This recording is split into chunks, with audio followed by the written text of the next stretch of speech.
Hey, beautiful human. You clicked on our conversation with Ellie Goulding. She's amazing. Close to Me is a single, album coming soon. She's going to talk about it. We're talking about life and just a whole lot. Leave your honest feedback in the comment section below. We got a podcast, link in the description, and it'd be awesome if you subscribe, but if not, it doesn't matter because we're going to keep doing us. Okay, bye. Watch. Let's do this. Zach Show. Okay, I didn't know. Ellie Goulding hanging out. All right. Yes. Princess Ellie Goulding. Yes. Yeah, you look beautiful. Oh, thank you guys. Thank you for giving good use and a great head to my tiara. Well, I've got a great head. Oh, yeah, you have a beautiful head. I can't believe that something like this fits me because hats don't fit me. You have a hat problem? No, I have a head problem. Big head, Too small big. head? Big head. Yeah. I have a tiny head, so I have the opposite problem. I have to wear like child-size hats. It's a thing. Anyway. I want to find you proper hats, but I'll keep an eye out. Yeah? Now, Thank you. Now that I know your head Beanies size. are all right because they can stretch. There you go. Got it. Yeah. And then they confine your head and maybe make Yeah. it look a little bit smaller. Yeah, exactly. Yeah. We got a lot of things going on here, dude. I mean, one, we're talking about everything going on in the UK. So much life being lived, so much history being written as we speak. And then culture happening in front of our eyes, Close to Me, an incredible record. Congratulations. Thank you so much. I appreciate that. I felt like it was needed in the current times, you know? Why? Because it just feels like a kind of, like there's so much stuff going on that it's so overwhelming and it makes everyone's head spin to the point where no one knows what to fight for, what not to fight for, what to put their energy into. And there's too much stuff that's going on. You know, I go between, British politics. Obviously, I'm British. I do like to keep an eye on what's happening. Then there's climate change, which I bang on about a lot. I work with the UN on it. Plastic, single-use plastic, all this stuff. And then I just wanted this song that was just like, oh God, too much. Let's just go and get drunk. Go and get drunk with your favorite person that is most likely going to get you in trouble. It's an escape song. It's not a... Yeah, but it's kind of like I'd say it's like a sort of, not a melancholic song, but it's the kind of song that I can imagine could either have a romantic, video of like two people sort of running off into the sunset, or it could be a video of like, two friends explosions or like, dark stuff. You're kind of laughing in the face of, everything kind of blowing up around you. Not literally, obviously, but everything, disappearing or... What are you thinking while you're creating the record? Like, how did it start? Did it start with you bringing lyrics to the table? Did somebody bring lyrics to you? So can you take me seriously? I'll take off now. No, I had these lyrics and it was a demo and there was, we weren't coming up with anything, and then all of a sudden I heard the guitar and it all just kind of pieced together. It's quite hard to explain the way that lyrics sort of, a piece of music or a sound inspires a lyric, but I know maybe your brain connects it with like a situation or a place, and then suddenly you've got these lyrics out of nowhere. And that's how you write a song. There you go, guys. Songwriting. Well, thank you. What was the piece of audio that sparked it with Close to Me? It was the guitar. It was the guitar bit. Yeah. Who played that for you? It was just one of the guys in the studio. Yeah. Well, an amazing team of writers and producers on this record. Yeah. Are those who put that room together? Like, who assembled this incredible group of just talented, gifted humans? It was me. Oh, I did that. Guilty. You're welcome. No, I mean, I always, I'm really lucky in that I get to generally write with the people that if I've heard something that I really love, I will try and reach out and see if I can work with them, or, anyone from like a composer. Like I got this pianist, the Canadian pianist that I'd heard, this beautiful record called Roses, called Jean-Michel Blaise, and I got him to come over and play on one of my songs. So like I usually there's the people that I want to work with I get to work with, so I'm quite lucky in that respect. People just find my voice really fascinating, so I get a lot of work through it. You get a lot of offers. Yeah. Is there a song that you turned down, or maybe you cut a version of that didn't end up being the final version? I've had songs sent to me that didn't, but then I thought I was like really cool that I'd had this song sent to me. And then actually, I won't say what it was, but it was a really good record. And then like the guy who wrote it ended up he told me that actually it had been sent to a lot of people by accident. So actually that that ruined my I thought it was so cool. Apparently not. Did you get insulted? No, I mean it was funny. It was funny because I thought, oh, these people want me on this really cool record, and then actually it was sent to like every female singer in the universe. I think. Does any like competition flare up within? I suppose so. There's always like a healthy competition. I suppose I'd be lying if I said I wasn't like a bit competitive in some areas, but also in others I'm just completely not. So I don't have that natural competitiveness that some I know. Like I don't know. I'm not sure if like British girls have like a natural competitiveness. Why is that, you think? I don't know. It's just we're just like kind of like, oh no, you have that song if you want, don't worry, it's all right. We're just we're kind of weirdly polite and shy, and I don't know. That's really nice. Not like us American girls. No, You're you not aren't. that polite. You're the politest, but it's a different kind of it's a different kind of like reservedness or like something apologetic. We're really apologetic. We're like sorry. You do. One of my best friends, his hopefully soon-to-be wife, is from the UK. What, is he going to propose? Yes. Wait, you can't say that. Well, I mean, that's the goal. Let's see what happens. Hopefully I didn't blow this. Blow it. It's over. But I do notice that she does apologize a lot. Like she's always sorry for something, and things that she doesn't need to be sorry for ever. I used to apologize, like when I used to do open mic nights, I'd say sorry. I got told off by whoever was looking after me at the time, probably just like a mate from college or something, but because I'd say sorry too much on stage for like, sorry, I've got one last song, or sorry, I've just. It was a crutch. So you're not actually sorry. It's just something you say. People are laughing at you. Yeah, no, I don't know. It's just what we're like. We're just British people are just really like kind of awkward and weird. Perfect. But does that make collaborating with them easier? Like, does it make having business creative discussions easier or harder? I mean, in what sense? I mean, like, imagine you having to tell somebody that their vocals aren't going to end up on a song, or they lost credit on a record. I think that somebody would literally like run away to another country than tell someone that something didn't sound good. Yeah. Like, you know? Hi, beautiful human. I am so sorry to interrupt the interview, but I got to tell you about my toothbrush, Quip. I love it. I use it every day because, you know, I'm a clean person. I like to brush my teeth. You should try it out. It's totally worth it. GetQuip.com/sang. This thing is unlike any other toothbrush. One, they're going to make sure you brush healthy and you get your entire mouth because there's like timers in it. They have sensitive sonic vibrations, and it's sleek AF. It is so fancy looking. It hangs right there on my mirror, and if I want to take it off, I just boop, pluck it off, and then I can take my toothbrush on the go. It's really great. Like, I'm trying to figure out one bad thing about Quip, and I can't at all. 20,000 dental professionals say use the toothbrush. 20,000. Like, that's not a joke. That's a fact. These toothbrushes start at $25. If you buy one, you will get a free refill pack. So you can switch out the head, get some toothpaste, keep your mouth fresh and so clean. GetQuip.com/sang. Try it out. That is GetQuip.com/sang. Let me know what you think. Okay, let's get back to the interview. Has anybody ever told you that they didn't like the way you cut a song? Yes. How do you respond Well, to that? like, Sorry. I recorded a song recently, for someone, but no, they were really nice about it. They were like, I think that maybe that my voice just wasn't right for that track or something. But I'm not, whatever. I don't care. I just think it's funny. I don't get. I sort of simultaneously get really offended at some things and then not at others. But like, I don't know. I get offended at the stupidest thing. What offends you? Like, I don't know. Like for example, when fans tweet pictures of me like looking bad or something, I find that hilarious. Like I try, if anything, I try and find the worst pictures of me to like send to like friends and WhatsApp groups, whatever. Would you have like a collage of these terrible photos of you? No, I think no. Actually, do you know what? Sometimes I might get offended if I play like play a video of me singing, like I might like record the odd video of me singing a song. And I might send it to like a friend who'll go like, not sure about that. And that really offends me. Because like, I think I like sent a video to my friend who's a singer. What do you think of this? And I was singing like a Prince song or something. And he was like, He like did like the like side face emoji. Oh no.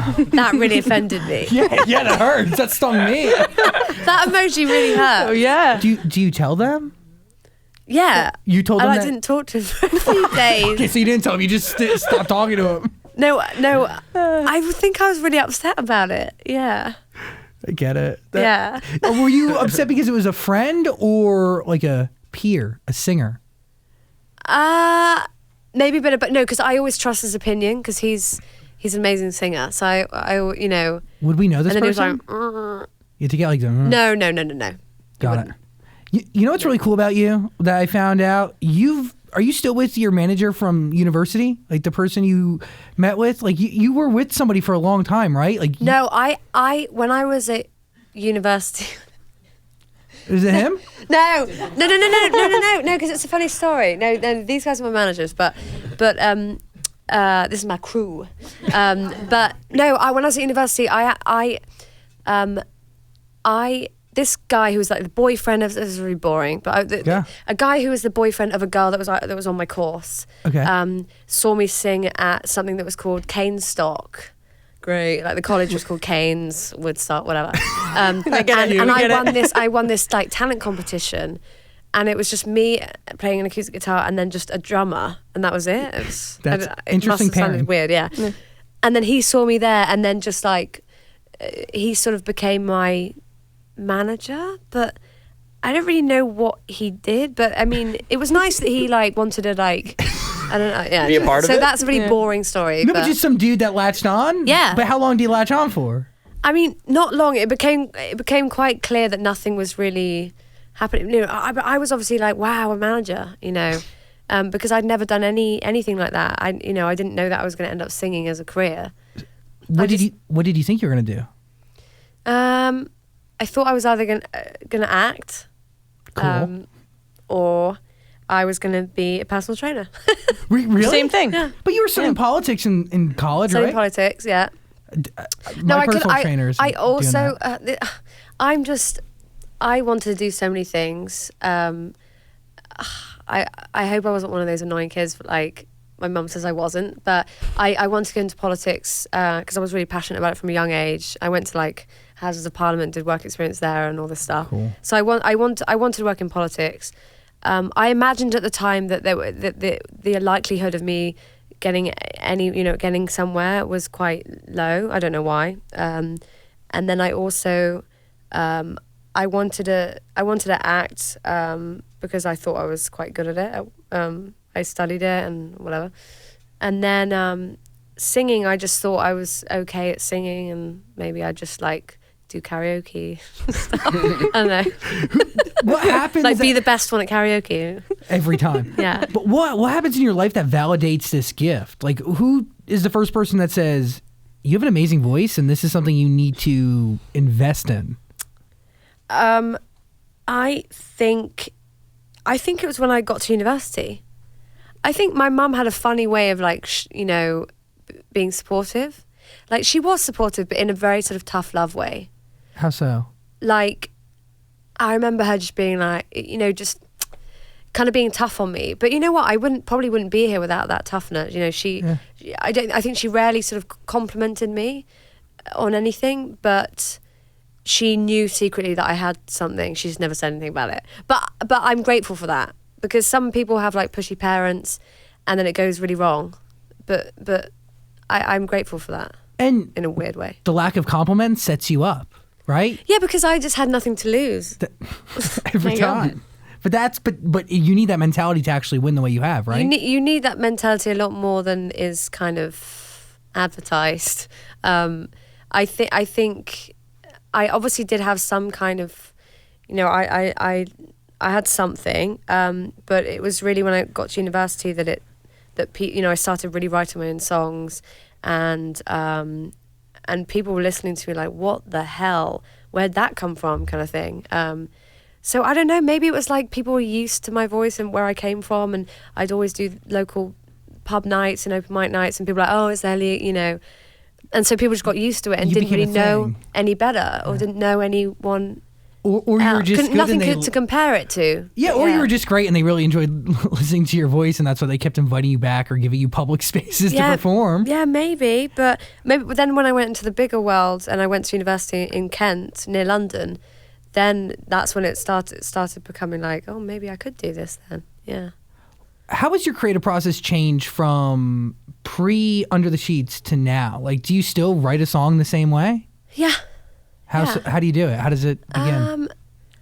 I mean, it usually the process goes from like me, I'll write a few lyrics down and then we'll do some more music, then I'll write a few more lyrics and then maybe have a drink and the lyrics start getting more weird.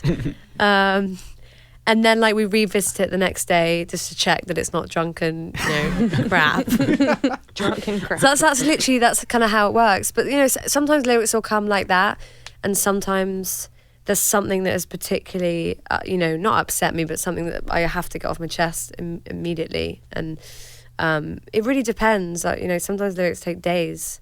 But this took like not that long. Why was that? Was it because it was great people, or you had something that you needed to get off your chest? Because it was something that I was imagining was, I've had people that I've got in trouble with, or whatever. But I guess I guess it's easier from another person's perspective, and then it takes a bit more of a process for me to give my own story. Is this influenced by your own story, or is it a collection of the writers that you worked with? It was a combination, which is good, because sometimes I get in the studio and they'll be like, so what do you want to sing about? And I'm like, well, actually, I'm really happy and I'm in a happy relationship. So what do you want to sing about? I have to sometimes like put it over to the other person.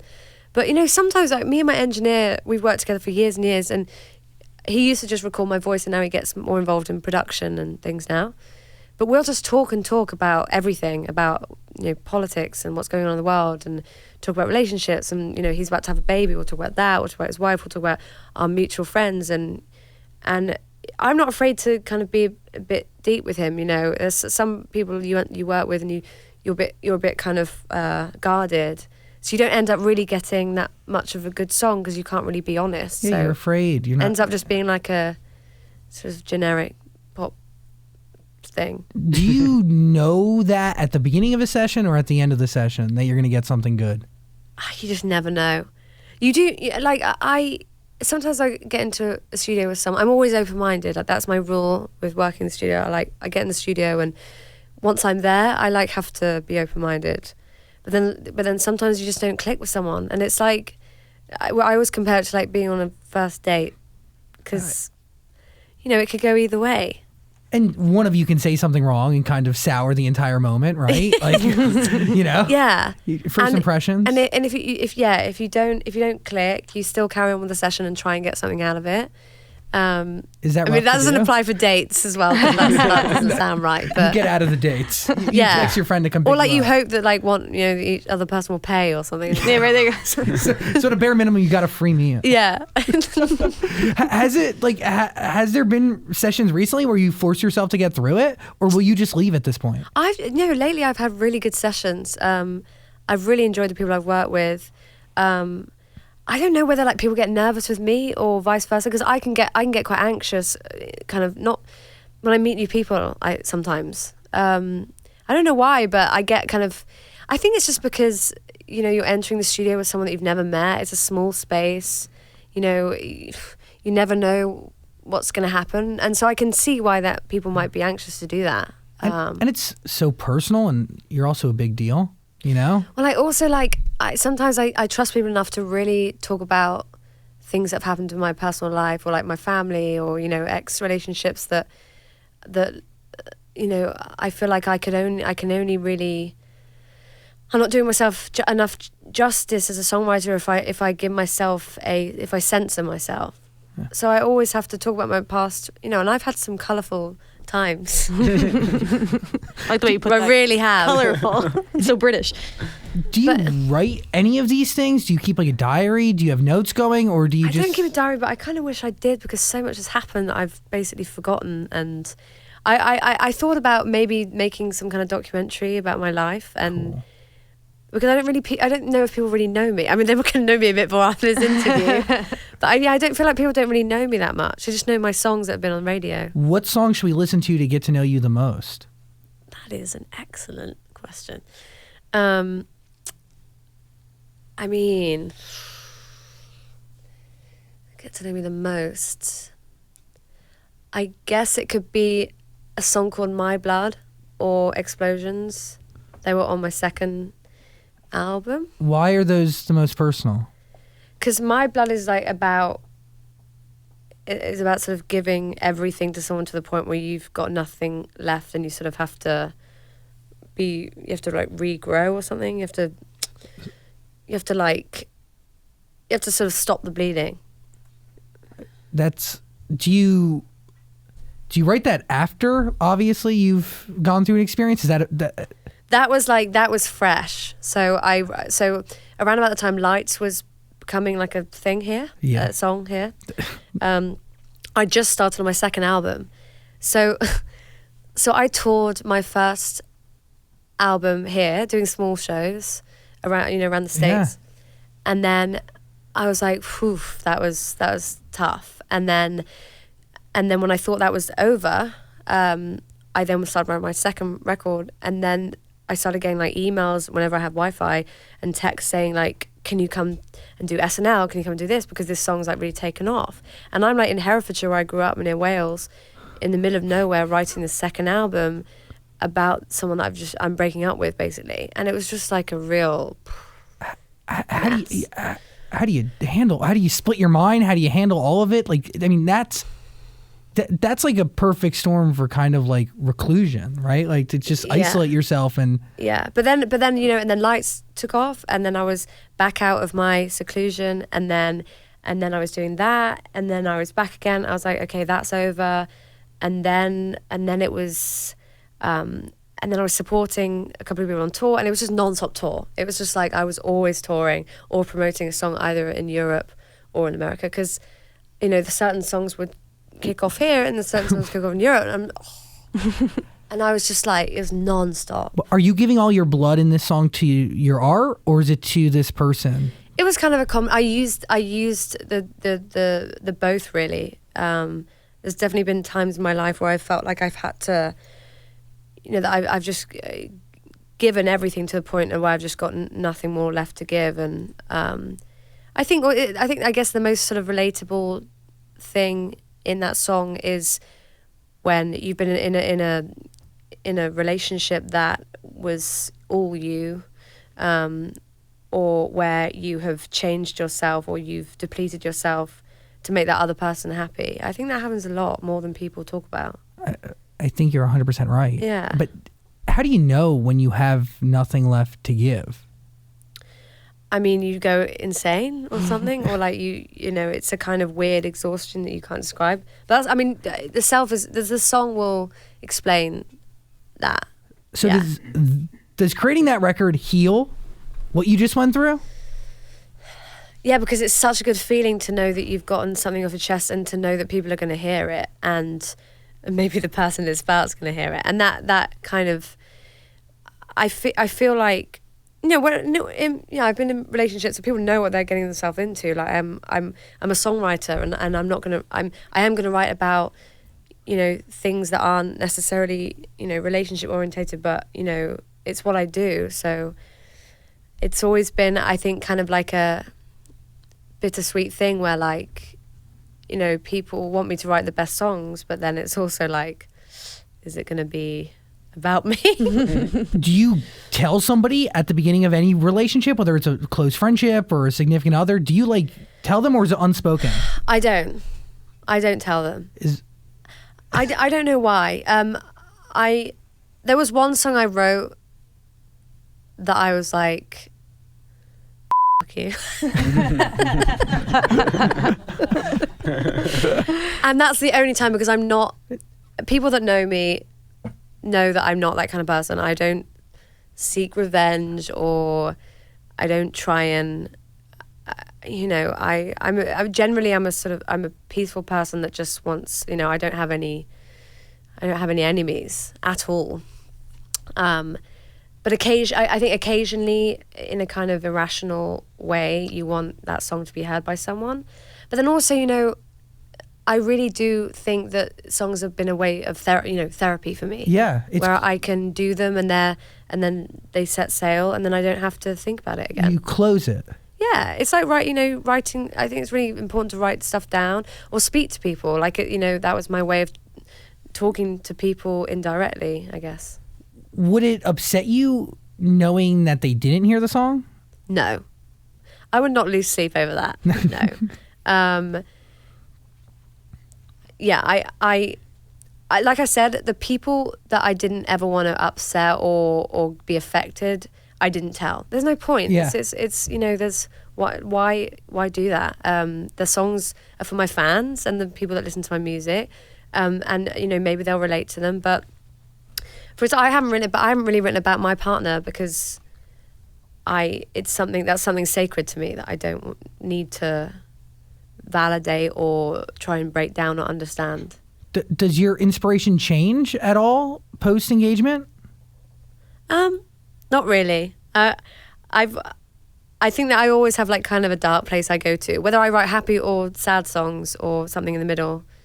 I always have this place that I go to that no one else can really reach, and my partner's understanding that there's a place that I go to in my songwriting that he might hear something I've written and be like, wow, where did that come from? But then when I get home, I'm just silly me, Are there things you would tell your creative partner that you wouldn't tell your significant other? Yeah. Obviously, there's things that you talk about with your friends that you might not talk. My engineer is my best friend, and we just talk about. Mostly we talk about. I wouldn't sit and talk to my partner about exes. No, that's just weird. Yeah, that's unhealthy. That's not good. And why? Not necessary. No. It's so unproductive. Yeah. How do you reach that place in your brain? Do you have to get into a certain state? Do you need to be in a certain room? Do you need to play light a candle? What, to write? Yeah, like alcohol is usually involved. That's it. So that's how you access that dark place. Well, I guess so. It really just takes inhibitions away a little bit, and as much as alcohol is destructive, it also is a way of you maybe saying something you wouldn't usually say, or and. Like I said, I don't recommend it, but at the same time, if you're really struggling to sort of unlock that door, it helps. Yeah, because it is honest, right? 9 times out of 10, it's. But then again, well, why is it when you drink that you say things you literally don't mean or believe in? Yeah. I don't get it. Has there been a moment for you? No, it's so relatable. We've all said something to someone we don't mean remotely. Drunken texts, there's too many to count. Doesn't the truth come out when you're drunk, though? No, I think the truth comes out, but also the untruth, because I feel like I've said things before. I'm like, I did not even remotely, not even something mean, but I might say I like this kind of, I like that. I don't know. This kind of food when I don't, or something. I don't know. I feel like it's a weird warping brain drink. But yeah, but it helps sometimes with songwriting. Yeah. In conclusion, just to move back a couple points real quick, you brought up 2 records. Explosion was the second one. Yeah. Are those both on the same album? Yeah. Does that record come after you've given your all to something, or is that what in your life timeline? Where does that song fall? Those songs are definitely of a time in my life. That was the Lights. the sort of Lights, when Lights was coming about here, and then I had my third album, Delirium. Excuse me, and Delirium was way more of a sort of pop venture. It was the most amazing pop journey for me, because I suddenly had dancers and it was What do you learn about art, though, in that moment when you have dancers around you and it's not just a song anymore? I'd say that album was maybe I was not being honest with myself, because some of the songs I had on that record were very personal, and then some were just absolutely not personal. But at the same time, that record was just so much fun, and I think I had to have that at some point.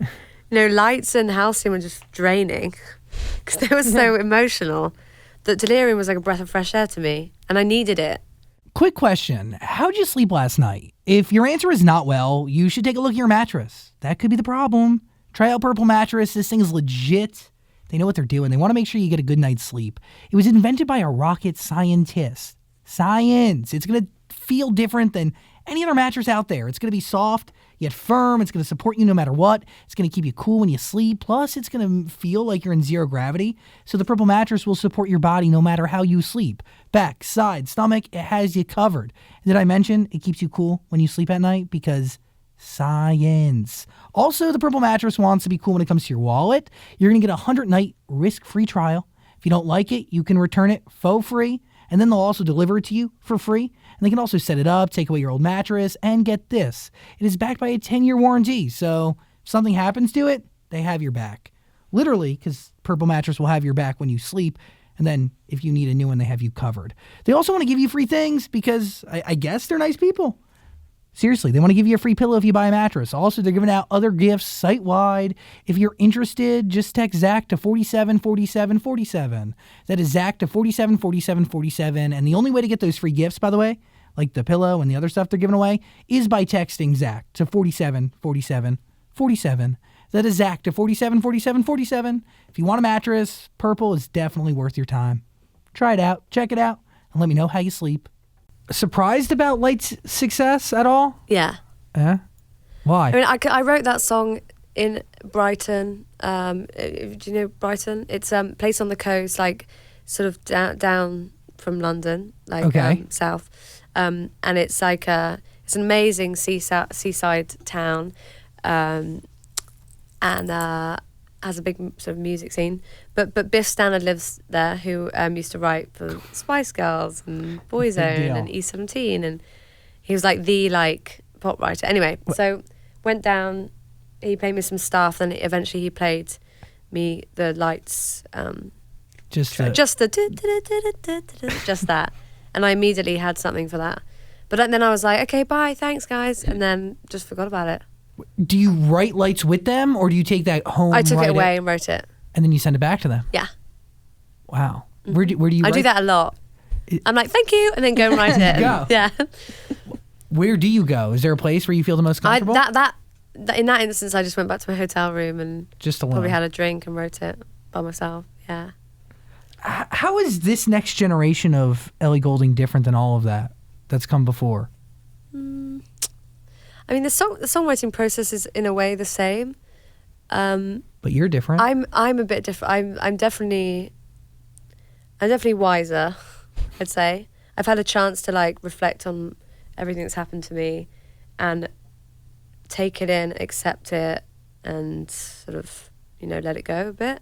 And I this sounds sort of really like psychotherapy chat, but I feel like I had to take the last 2 years to really shed off everything that I was tired and complacent about everything and was I was taking it for granted because all this stuff had happened, or I just basically just wanted a year-long sleep and just wanted to not see anyone, not do anything, because the things that have happened have an effect on you.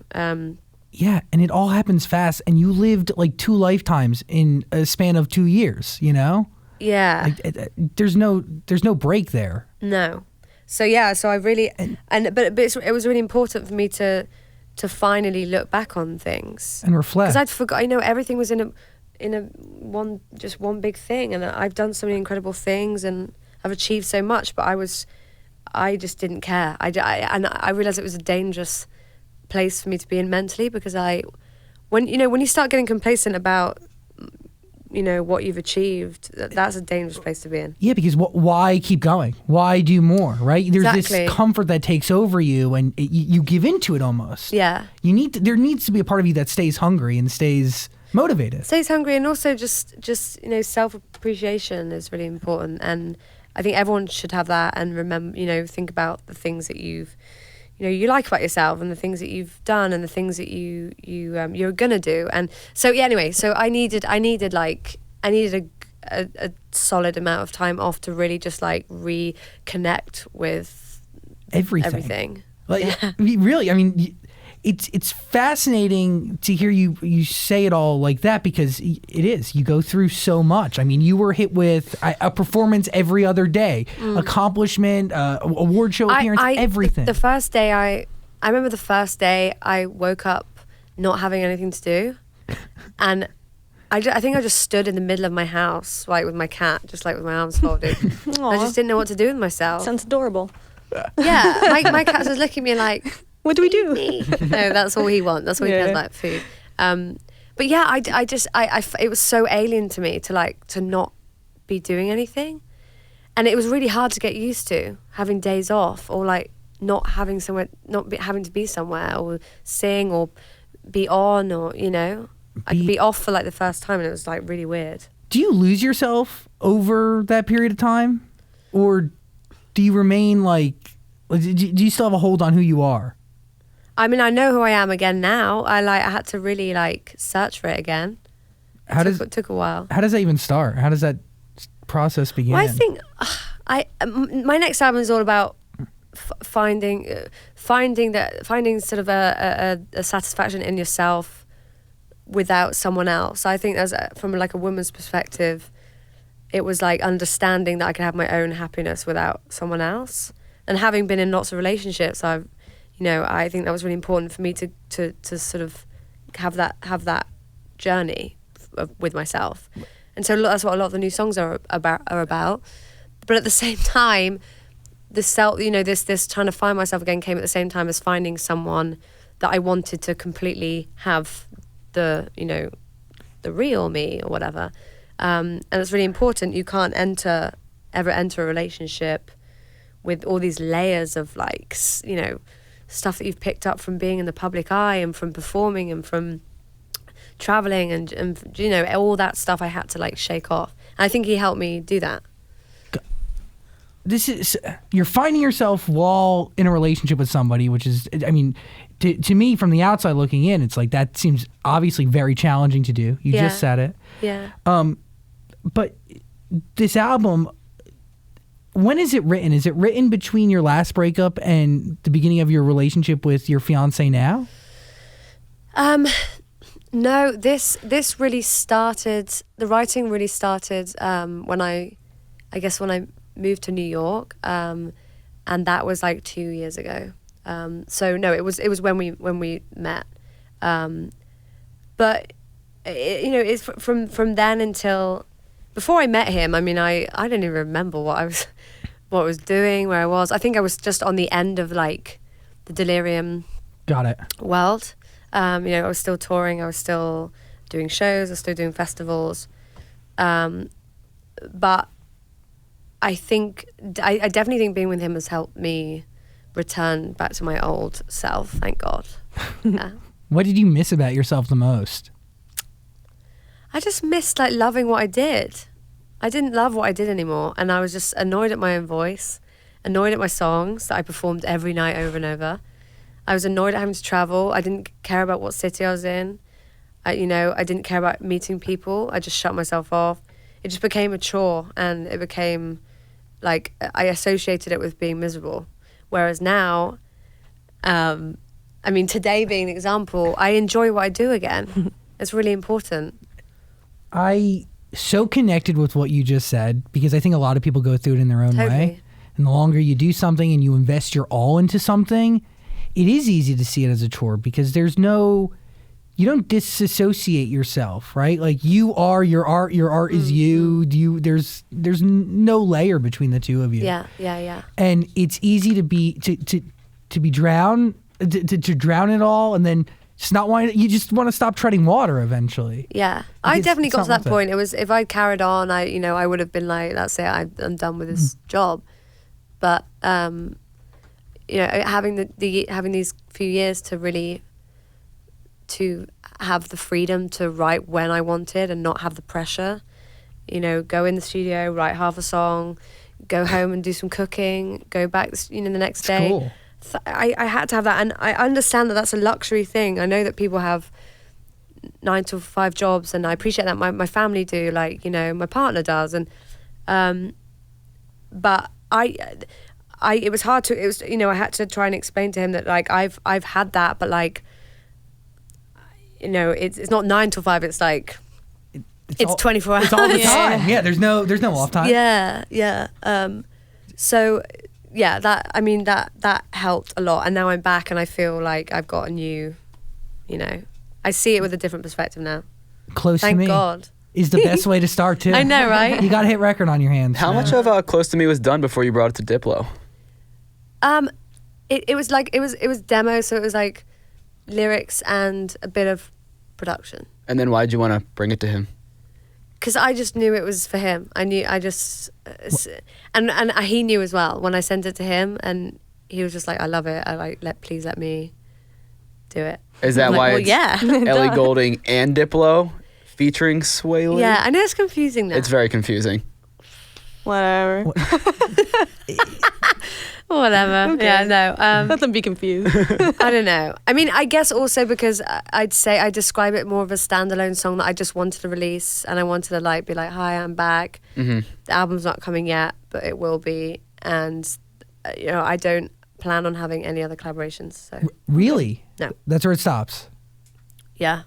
How did Sway Lee happen? Anybody else on that before him, or only him? No. I feel like there's a story. There's definitely a story here. You better I'm not share. telling it. Come on. No, not really. Oh, God. Not really. Oh. Did anybody else cut a verse for that? You know what happened. I will. Okay. Was it Nicki Minaj? No. Was it No. Ty Dolla $ign? No. Who was Was it Little Uzi Vert? We can guess forever. Oh, Lil Pump? What? Diplo loves Sway Lee? So how did you pick Sway Lee then? because Diplo said, Diplo said, how about Sway? And I was like, great. Let's, you know, I'd heard his stuff. I was like, let's see what he does. And then when it came back, I was like, that is perfect. Like literally, I was like, that's perfect. He was the right guy for the song. Who'd you want? I mean, I even at one point I toyed with the idea of me doing it Cool. All right. because, you know, I quite enjoy rapping and singing quite fast. But I was gonna like, you know, like morph my voice, like warp my voice so that no one knew it was me. Is there like a recording of this somewhere? No, but I might do it now. That'd be do it cool. now. Put out another version of it. I actually might. That'd be cool. Like on the deluxe on your album. Or like when I'm singing it live, you know, I Ooh. can There you like go. go to like Yeah, that'd be Instead of just standing on stage like swaying while there's a track playing of somebody rapping. That's what everyone No, does. because there's a second. I sang the second verse. Remember? Yes. So there was a second verse, and then but I liked his better.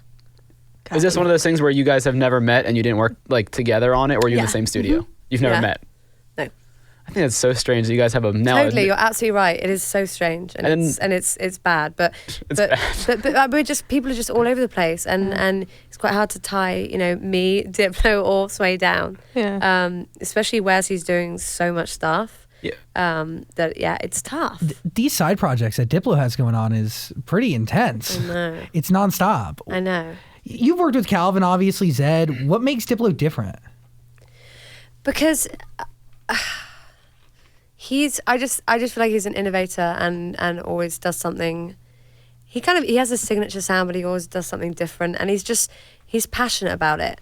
And he has, you know, there's producers that just keep, you know, bringing out stuff that's obviously good and hit songs or whatever, but I don't know, he's good.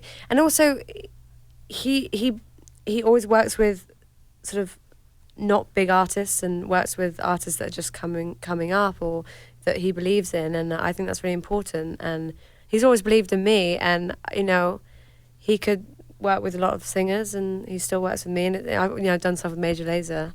I just basically I always have this, you know, ultimate respect and curiosity for people who want to work with me. I you know, obviously people have wanted to work with me for different reasons, but like if you're the hot thing at the moment, you know, Yeah, I and get then it. suddenly all these producers, but he's just always like believed in me, and I always appreciate that.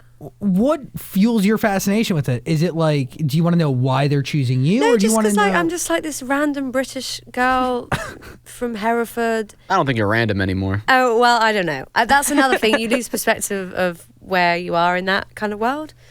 But, and, you know, some people might be too cool for me or something, I think, you know? Has anybody been too cool for you? Yes. Has anybody come back and said, I'm too cool for you, or no? No, but that's basically what it is. Who's passed on you? Name. We want names. He's passed to me. He's passed to me. Well, let's make a list, because I'll go after him. I mean, actually, come to think of it. Nobody passed on me. Everybody loves me. Do you know that there's people that people keep. There's people like actually, you know, there was one collaboration of a British artist that I wanted. Like I thought he was perfect for the opening track on my album, and he's just hard to tie down. Stormzy. Nailed it. I thought you did. I was like, whoa. I couldn't possibly say. So you wanted to do a collaboration to start off this album. That I forgot. That was the one. That was the one that I really wanted. And it's not that they don't like the record. It's just like they're like. Do they feel like it like hurt their brand or something? But Yeah, probably. Which is fine, because yeah, I get it. I'm not offended by it. That's one of the things I'm not that offended about. And you really. want somebody to be on your piece of art that is going to give passion and energy to it, not somebody who's going to be about It's it. like, oh, I'll do this record if you want. Yeah. But that's not. Yeah. No, totally. And It's that's an why. honor. That's why I think when someone approaches me and wants to work with me, I'm like, all right, I'll give it. Yeah, let's try. Even if it's like someone that's hasn't been doing. I don't know. You know, hasn't been doing something for a second. Or I'm always open-minded. Is it hard for you to sing somebody else's song? Well, Love Me Like You Do was not really my song. That was easy. There's her answer. I mean, not technically, like it's a hard song to sing, but Yeah. we spent like 8 hours recording it. So then it was in my head. And then now when I play it live, it's just a really beautiful moment. It's a part of you. And it doesn't feel like I didn't write it. I'm really open about I didn't write that song. I just lent my voice to it. And is there a different creative process for you to become attached to it, or is it after that 8 hours that it It becomes? just, you know, 3 years of touring it will do it. Yeah, that's Yeah. every night. Yeah, but actually, I really enjoy singing that song. It's like a really nice moment at the end of the show, and everyone's just smiling and happy, and it's been a fun show. And you know, every picture I see from that performance, I'm always just like smiling, and yeah, it's nice. Are you mentally prepared to play a lot of these records forever? Like, I mean, there's so many.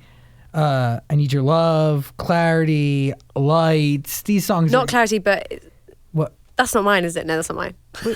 No. No, it's not. Oh my God, I'm so sorry. No, don't be silly. No, yeah. See, I'm sorry. Like, I'd apologize for No, you. but I swear, I was reading No, it's somebody's not all No, music. it's called Fall Into the Sky. It was really early at Zed record. Oh, okay. Yeah.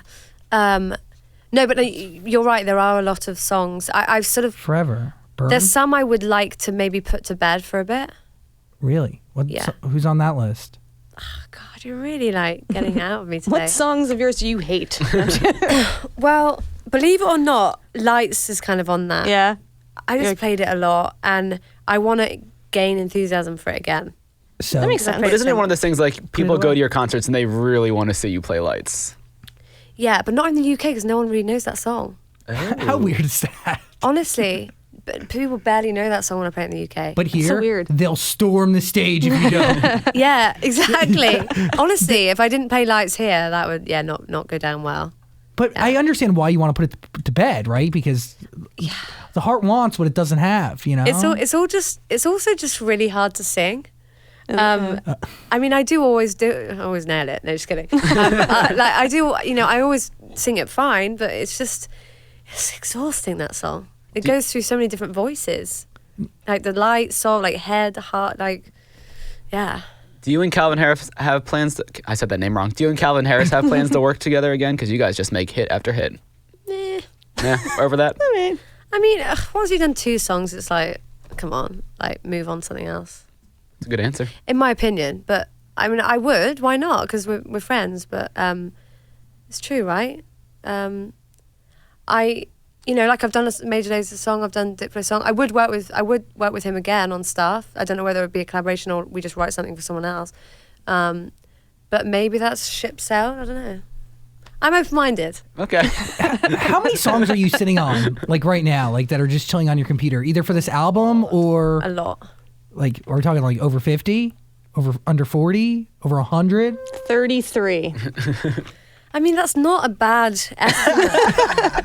Where are we at? There's a lot, and there's some sort of half finish that I might go back to. There's some that I want to change the production on a bit, and but it's quite a lot at this point. And how many songs do you want on this album? Not that many. I think I'm gonna have to really narrow it down. Well, I had like nearly 20 on the last album, so should probably sort of 14, rein it in a bit this time. 16, 10? No, less than that. I'd like to get to a point where there's like 10 or 12. Cool. But it's been like almost 4 years since you released an album. Mm-hmm. You're gonna put 4 years into 10 songs? No. Good question. I don't know. I mean, maybe things have changed since I released Delirium in the music world. I think it's positive change. I just know that it's not necessarily as straightforward as just releasing an album anymore. Mm-hmm. I like the idea of having moments that don't require having to sort of be a radio song. I like the idea of showing something as a story, a song with a video, setting the scene about me as an artist and my writing. I'd love to, I guess best case scenario or, perfect world would be if I could do both. I love my songs being on the radio. It's a thrill. Especially American radio, being a British girl, that's really exciting to me. But I also do feel like I haven't really shown the songwriter in me as much as I could through the songs that I've put out. So I really hope that I get the opportunity to show people what I really do, and I think that's going to be really quite clear with this new album. That just really made me excited for this body of work. Cool. Yeah, I mean, I like it. Is it done? Nearly. I can actually say that now with conviction. Do you have a date? No. They have a title. Yeah, but I don't want to jinx it. Okay. But it's quite to do with the theme of the album. But Which is, you're gonna try and guess. by the way, the theme of the album is her figuring out on her own, not needing somebody by your side, right? Not needing a significant other, It's knowing that you can find someone that you want to be with, but not, but understanding like fundamentally that you have so much power in yourself alone. Could be a hint. It's not called power. Power of being Alone? alone. Solo. You can be alone. By yourself. Everyone's alone. Oh God. These are bad guesses. No, it's not. You can be Terrible. alone. Like I love being by myself. There's a difference between like being alone and being lonely. But 100%. I just mean don't bank on that when you can do so much, not on your own, but like in your own head, and there's so many possibilities. And I think it's kind of like that. Just independence, I feel you. feminist, and yeah. Ellie Got you. Goulding, Close to Me. That is the single. Diplo's on it. Sway Lee's on it. Album coming soon. We don't know when. Before we let you go, Theresa May, should she step down as Prime Minister? This is the most intense interview I've ever done in my career, by the way. They're all over there like, what's she going to say? What's she going to say? Should she step down? I have to give her credit that she has stuck around when all of the people around her have now quit. I think it's very cowardly of them. And I don't know whether it's coincidence they're all men, no offense, but I have to give her credit for sticking around and sticking to what she really believes in. I mean, I think at this point, if she really believed that Brexit was the end of Britain as we know it, I think at this point she would have tried to put a stop to it. I don't know what goes on in those cabinet meetings. I don't know the extreme, the ins and outs, the complexities of the EU and what goes with leaving it. But that's the one thing I will give her for sticking around. But has this whole situation been handled well? No, absolutely not. And it doesn't take a genius to figure that out. Could Jeremy Corbyn done a better job? He said no. I mean, one of the most complicated situations in I like history. Jeremy. I like Jeremy as a person. I like that he's vegetarian. I always like anyone who's vegetarian. Oh, Sweet. we'd be good friends Do then. I think he could have done a better job? No. It's a crap situation no matter who's in there. It's sort of there's not really I don't believe there's really a silver lining to it, and I don't really believe that anyone could have handled that well, whether Liberal, Conservative, Labour. It was an impossible thing to try and navigate, I think. Should he be the next PM? Truthfully, I don't know if he's the right person for that job. Do we know the right person? Is the right person No, publicly the right out person. there? Unfortunately, this is our predicament. It does not exist at the moment. That's it. Not anyone that I I keep up to date with politics. There's no one that I've seen that could be at all. But look, I try not to delve into politics much. I used to do that a lot, and Maybe one day, Ellie Goulding, Prime Minister of the UK. Maybe ambassador. I mean, look, Something like that. It's not impossible given the people that have managed to get into power. Yeah, well, I don't think it's that impossible. well, if you want Trump, you can have him.